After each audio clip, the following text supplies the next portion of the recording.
അപ്പോൾ ഓണത്തിന് നമ്മൾ മണമില്ലാത്ത മുല്ലപ്പൂ ഒഴിവാക്കാം. ദാ മണമുള്ള മുല്ലപ്പൂ വന്നിട്ടുണ്ട് കേട്ടോ. നല്ല മണമാണിത്. മുല്ലപ്പൂവിൻ്റെ മണമാണോന്ന് ചോദിച്ചാൽ മുല്ലപ്പൂവിൻ്റെ മണമായിട്ടൊന്നും എനിക്ക് തോന്നുന്നില്ല. ചിലപ്പോൾ ആയിരിക്കും, എൻ്റെ മൂക്കിൻ്റെ പ്രശ്നമായിരിക്കും.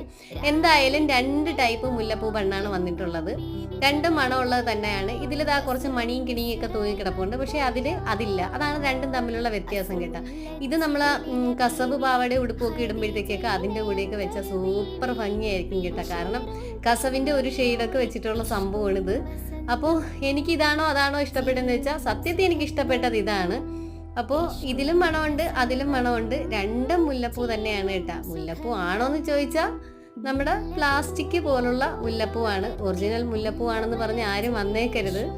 അപ്പോൾ മുല്ലപ്പൂ ബണ്ണ് എത്തിയിട്ടുണ്ട്. ആവശ്യമുള്ളവർ വാട്സപ്പ് നമ്പറിൽ കോൺടാക്ട് ചെയ്യുക. നമ്മൾ പീസായിട്ടും എടുക്കാൻ പറ്റും, അതുപോലെ പാക്കറ്റായിട്ടും എടുക്കാൻ പറ്റും. പാക്കറ്റായിട്ട് എടുക്കുന്നതായിരിക്കും നിങ്ങൾക്ക് കുറച്ചുകൂടി ലാഭം.